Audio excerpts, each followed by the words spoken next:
quantos anos você ingeriu álcool pela primeira vez e tomou aquele primeiro grande porre? Quantos jovens começam a beber somente aos 18 anos, como manda a lei? Por que bebida e diversão parecem andar juntas entre os adolescentes se a lei é clara e proíbe a venda de bebidas alcoólicas para menores? O consumo precoce de álcool é um problema de saúde pública no país. Começa em média aos 13 anos entre os brasileiros e muitas vezes sob o consentimento e até o incentivo dos pais, que bebem também. Hoje a gente conversa sobre álcool e juventude com Jairo Werner, professor da UERJ e psiquiatra da infância e da adolescência. Jairo, muito obrigada pela sua participação no nosso programa. Prazer é todo meu. Você tem 15 anos de experiência no tratamento e atenção aos jovens na questão das drogas e do álcool, que a gente até diferencia aqui como uma droga específica, né? O que a juventude traz de especial nessa relação com o álcool? Olha, eu acho que o grande problema, né, é que quanto mais cedo se inicia o consumo de álcool, mais risco se tem de termos problemas e, inclusive, dependência futura. Então, eu acho que realmente juventude e álcool não combina. Quer dizer, eu acho que essa é a grande singularidade dessa fase, que nós precisamos de tomar realmente uma consciência grande, seja os pais, os próprios adolescentes. Então, para a gente entender como é que funciona isso, você está dizendo que quanto mais jovem o início desse consumo, mais grave, mais propensa a pessoa fica a ser um alcoólatra ou um viciado em drogas, enfim. Por quê? Clinicamente, como é que isso se explica na formação do indivíduo? Olha, eu acho que tem dois aspectos, né? Um é o aspecto físico e outro o aspecto psicológico, né? Você começa muito cedo, né, a aprender a beber, né? Quer dizer, então vai se criando também uma rede neuronal, que a gente chama de uma linguagem, em que o indivíduo começa a relacionar, né, diversão, sexo, qualquer tipo de euforia com o uso do álcool e, posteriormente, até de outras substâncias psicoativas. Então, existe também, quer dizer, não só do ponto de vista neurológico, mas do ponto de vista também psíquico, né, a pessoa achar que essa é a forma, né, melhor de se expressar. E, na verdade, nós sabemos que quem começa a beber antes dos 15 anos tem 4,5 vezes mais chance de se tornar alcoolista, né, do que quem começa a beber depois dos 21 anos. Bom, então, voltando ali para o início do programa, quando eu citei que os pais muitas vezes oferecem essa bebida, a gente fez também um trabalho aqui para o programa Sala de Convidados, uma matéria, eu fui conversar com alguns alcoólatras e um deles cita que ele com 9 anos já começou a receber copinhos de pinga, melzinho no dedo, a mãe mostrava, olha que gostoso, enfim. Como é que fica a influência dos pais e até essa percepção de que a bebida é algo muito social e muito engraçado também ver uma criança tonta, enfim. Como é que começa isso, com a importância? Realmente havia muito essa cultura de molhar a chupetinha, né, numa bebida, e isso vai realmente criando. Inclusive, alguns remédios para abrir o apetite continham álcool. E essa é a causa de muitos terem realmente iniciado muito precocemente a ingestão de álcool. Então, eu acho que é uma cultura completamente inadequada, chegaria a dizer que irresponsável, né? Porque você vai criando essa linguagem e você aprende melhor uma linguagem em casa, né? Com seu pai, com a sua mãe. Claro que a propaganda, o grupo depois vai ser também um caminho, né, de aprendizagem. Mas, sem dúvida, quem começa a aprender em casa aprende mais rápido e talvez fique mais vulnerável às influências mais amplas, sociais e da própria mídia. E tem diferença de classe social aí, não? Não, eu acho que o álcool, como as outras drogas, são muito democráticos, né? Eles acabam atingindo todas as classes sociais.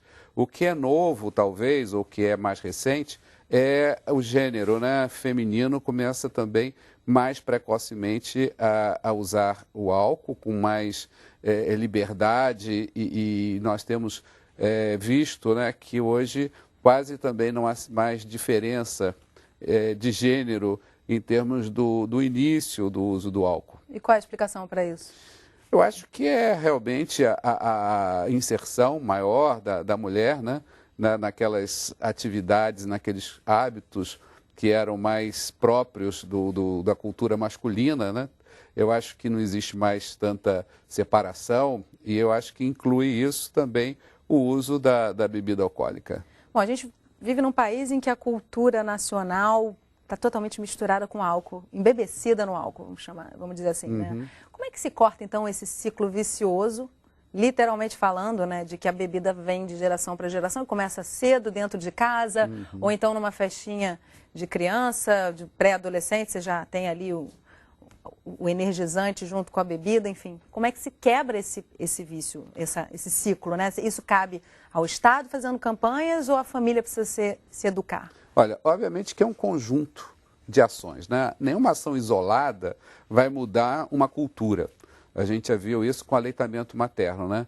Várias ações foram feitas, desde a regulamentação da propaganda, a apresentação de pessoas, celebridades amamentando, né? Então, eu acho que a proibição de se oferecer leites artificiais, né?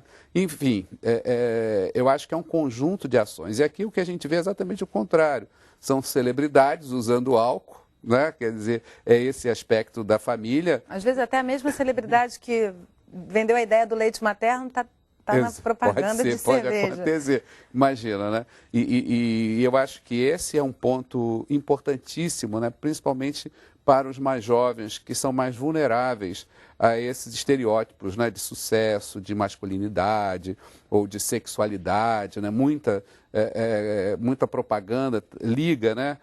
Relaciona a bebida alcoólica à sexualidade, quando a gente sabe que um dos maiores problemas da sexualidade é o uso do álcool, quer dizer, extremamente perversa essa relação, né? Mas não é o que a gente vê na mídia. Então, eu acho que é um conjunto de ações e a conscientização que, apesar do álcool ser uma bebida, ser uma droga lícita, né? Não é uma droga boa, né? No sentido de que não é porque é lícita que pode ser usada e deve ser relacionada, né, ao bem-estar e só a coisas positivas. Ao contrário, nós precisamos de mostrar que ela é extremamente perigosa.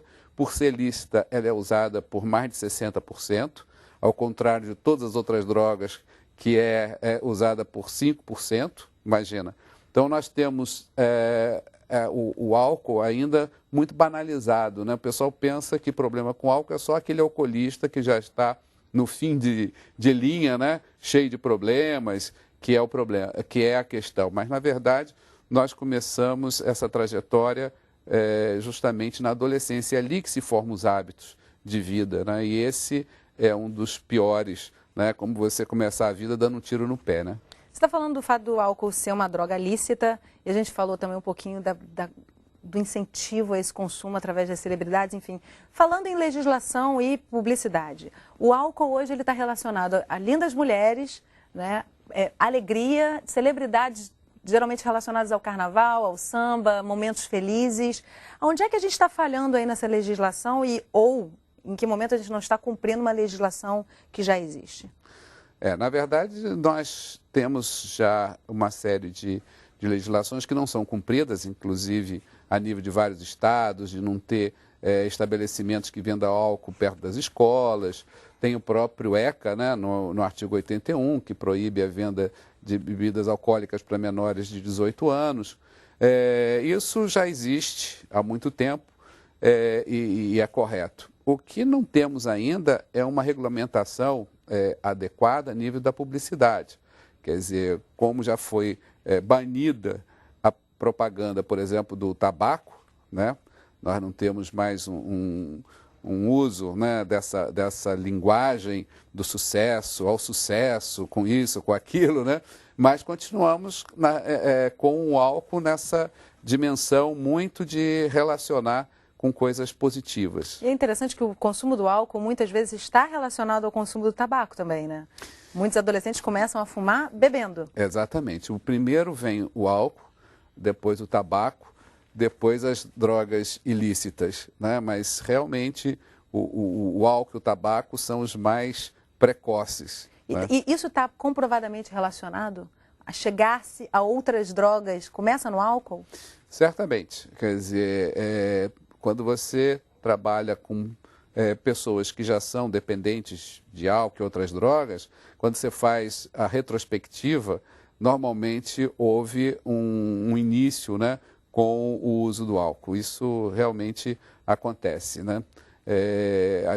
O álcool ele abre assim uma perspectiva, inclusive, de perda de censura, né? Então a gente também tem o álcool ligado à questão da falta de proteção a nível de sexualidade, né? E a perda da censura para o uso também de outras drogas. E até a exposição à violência, né? Os adolescentes muitas vezes utilizam o álcool para colocar uma energia maior para fora e se envolvem em questões violentas. Isso também está bem relacionado? Sim, nós sabemos que principalmente as vítimas, quando você vai no ML, grande parte das vítimas de violência, inclusive, são pessoas que estão com um nível de alcoolemia, né, alto no organismo. Então, o álcool ele tanto gera vítimas quanto agressores. Jairo, a gente vai fazer um rápido intervalo. Na volta, eu quero falar com você sobre qual é o limite aí entre o consumo social e um adolescente se perceber alcoólatra. Uhum. A gente faz um rápido intervalo, como eu já disse, mas volta já. Não sai daí.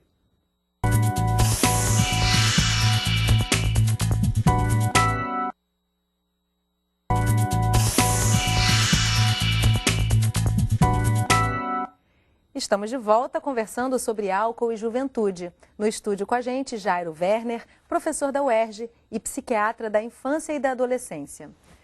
Jairo, fechamos o bloco anterior falando sobre essa linha tênue entre o consumo por motivos sociais e o adolescente que se torna alcoolista. Como é que se percebe essa linha tênue e quem é que vai dizer que se passou do ponto? Olha, não existe uma linha, né? Isso é um degradê, né? Que vai do rosa para o vermelho e a gente não sabe exatamente quando uma coisa se torna realmente um abuso e uma dependência.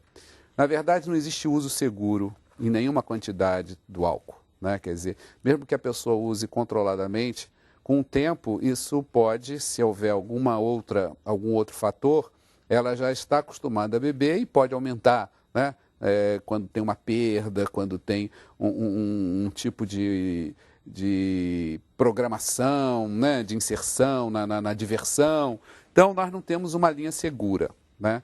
Principalmente na adolescência, quer dizer, não existe consumo que seja adequado. Então, nós precisamos de evitar isso. Para um indivíduo se tornar alcoolista, às vezes demora. Então, nós temos o álcool normalmente é a primeira droga utilizada e a última que a pessoa vai se sentir dependente. Né? Então, demora, isso, né? Ao contrário de outras drogas, que a dependência é mais rápida. Então, a pessoa não se dá conta de que aquilo é um processo lento e gradual. E o fato de ser lícito talvez também promova essa tranquilidade com relação ao álcool, Sem né? dúvida, porque quando você usa uma droga ilícita, você tem sempre uma culpa, você tem sempre um certo receio, você não usa em qualquer situação. Então, o álcool não, o álcool já é até, como você falou, às vezes até valorizado, né? Cultuado, né? Tem uma representação social, exatamente, né? tem um significado, porque, na verdade, a droga não é só a química, é o significado que ela tem, né? Então, agora, antes de se tornar alcoolista, você já deve sentir os sinais do abuso. Talvez isso seja mais fácil as pessoas perceberem. O que é o abuso? É quando qualquer consumo, em qualquer frequência ou qualquer quantidade, já gera algum problema. Ou seja, se a pessoa bebeu e ficou agressiva, se ela brigou com os colegas, né? Ou se ela não lembra o que aconteceu, né? Inclusive a nível de sexualidade, ou isso trouxe problema familiar, ou ela bateu com o carro, né? Nós temos jovens... Pouco importa a regularidade, é isso? Exatamente. Importa-se qual é o resultado desse comportamento. Exatamente. Qualquer problema com o uso já é considerado abuso. Agora, a dependência, aí já existe dois fenômenos, que é o da tolerância e o da abstinência. Então já é um momento que quando, mesmo o indivíduo querendo parar, ele já não tem mais aquele controle, aquela autonomia, aquele autocontrole, porque ele já sente problemas de parar, quer dizer, ele não consegue colocar em ação o que ele quer. Isso já é um problema de dependência, né? Mesmo quando ele reconhece, que demora a reconhecer, é muito difícil um adolescente querer buscar ajuda, né?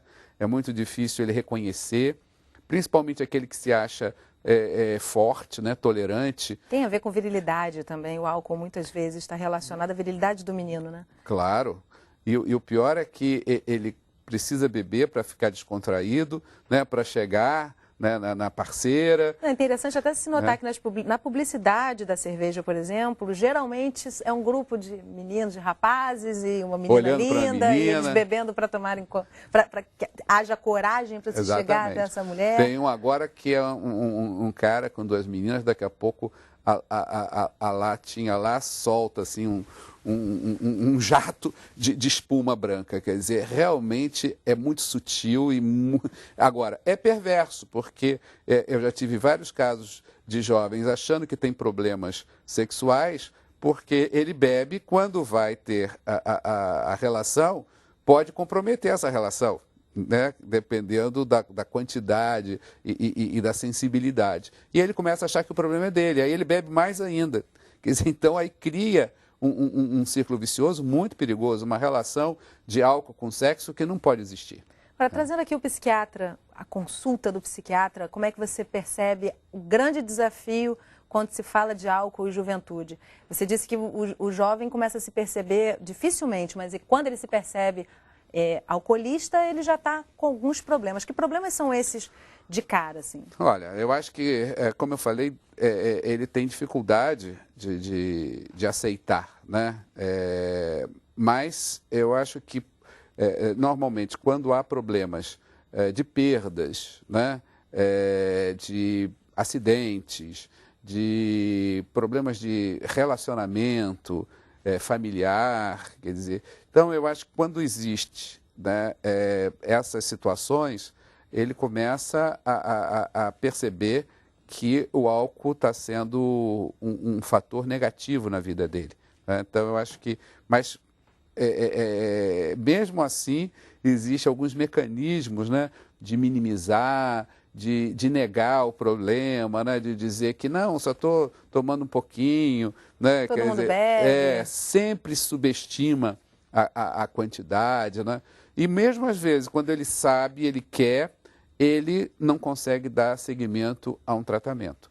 Então, a adesão do jovem ao tratamento, né, é também um outro problema, né? E quando isso está relacionado a alterações de humor, né, tanto o álcool pode gerar alterações de humor, como as alterações de humor pode facilitar, né, a manutenção de um hábito de beber. Né? Quer dizer, se com a bebida eu fico menos deprimido, se eu fico menos... mais corajoso, audacioso. Eu também vem como um certo remédio, né? É também um fator de risco. Então, o álcool ele causa também alterações de humor, ele também impede, às vezes, a pessoa de ter consciência que já tem uma alteração de humor e precisa buscar um auxílio, né? Camufla uma série de coisas, a timidez, camufla as dificuldades sociais, e o indivíduo aí não cria estrutura para continuar a sua vida, principalmente na vida adulta, então ele vai ficando com esses buracos em termos de personalidade, além dos problemas específicos, né, físicos, os problemas. A doença alcoólica não é só o alcoolismo, né? Ela tem várias repercussões, né, hepáticas, pâncreas, estômago, quer dizer, físicas, né? Então, eu acho que isso é uma condição hormonal que o adolescente tem que saber, quer dizer, porque os hábitos, repito, começam a se constituir durante a adolescência e muitos deles vão acompanhar o adolescente. Quantos dizem assim, a única coisa que eu me arrependo é de ter começado a beber, de ter começado a fumar. Agora, papel da família aí, Jairo. Vamos colocar dois tipos de família, né? Um que já traz, uma família que já leva na sua carga genética essa possibilidade aí de se tornar alcoolista, e a outra família que não e que tem ali um suporte. Então, primeiramente, vamos falar dessa primeira possibilidade aí. a família que já tem uma genética, passando de geração para geração, esse hábito de se beber. Como é que se encaminha eu acho que, eu não sei se é uma dessa? questão genética, alguns estudos acham, outros não acham, mas sem dúvida que é uma questão familiar, transgeracional, que passa de geração em geração. Que né? seja cultural, de repente. Exatamente, mas mas realmente é uma linguagem familiar. Quem tem alcoolista na família tem um risco muito maior de se tornar alcoolista. E a possibilidade muito menor de se perceber alcoolista, né? Exatamente, né? Porque aquilo faz parte ali da cultura familiar. Então, quando se tem alguém alcoolista na família, é bem provável, né, que algum daqueles descendentes também venham a ter. Então, a gente tem que avisar logo, olha, se é um risco para todo mundo, é mais ainda para pessoas que já têm isso na família. Então, a gente orienta muito nesse sentido, né, que, olha, não dá para brincar com isso. Né? Então, a gente não tem ainda uma etiologia do alcoolismo, né, mas nós sabemos que tem fatores que ajudam, protegem, fatores que são de risco maior. Eu recebi um levantamento de 5 anos atrás, um pouquinho defasado, mas que dizia que dos jovens entre 13 e 17 anos chegava a 48% consumo de álcool e que dentro desse percentual, 7% já eram considerados alcoolistas. Quer dizer, é um número bem alto, né, para uma faixa etária tão baixa. Exatamente. Para ter uma ideia, quando você faz a história dos alcoolistas, 70% começou a beber antes dos 20 anos. Então você 70%? Então você imagina que realmente beber antes dos 20 anos é um fator muito perigoso. Beber, não existe um bebê seguro em qualquer idade, mas quando está se formando essas redes neuronais, quando você está criando também o seu estilo de vida, você está aprendendo a beber e fazer parte da sua vida, né, da sua sexualidade, da sua diversão, realmente você depois não tem aquele controle, né, porque a bebida não se torna apenas um complemento de uma refeição, né? Ela se torna, a pessoa bebe para ir para uma festa, por exemplo, já bebe antes. O cão engarrafado, né? Como Exatamente. disse Vinícius de Moraes, ele vira o melhor amigo do homem engarrafado. E às vezes é a pior bebida, nem é pelo paladar, não é nem pelo prazer, né? É exatamente só pelo barato, pela onda ali, para chegar mais turbinado na festa, né?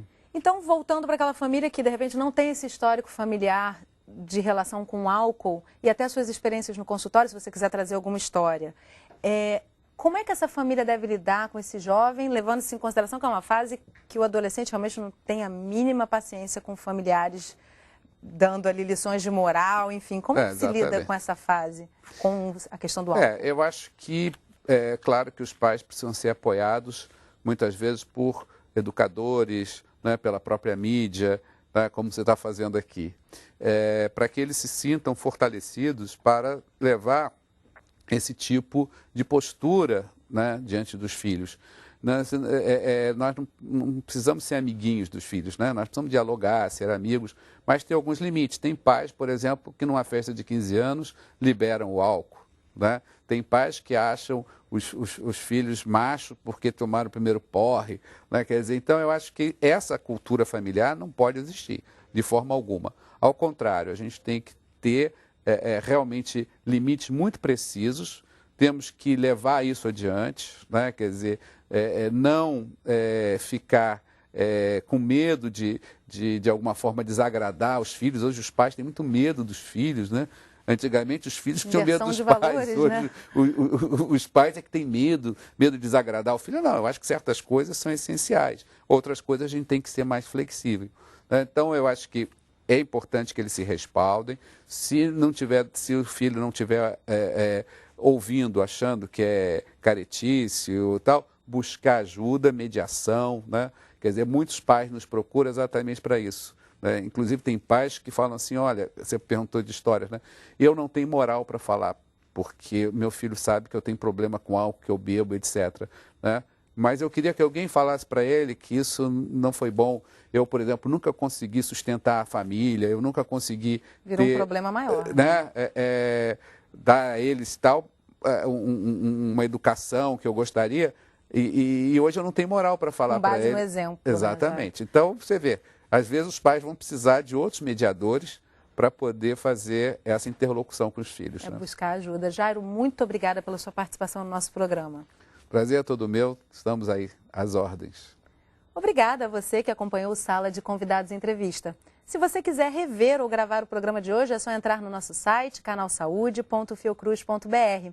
Para comentários, você pode mandar um e-mail para canal@fiocruz.br. A gente se vê amanhã. Até lá!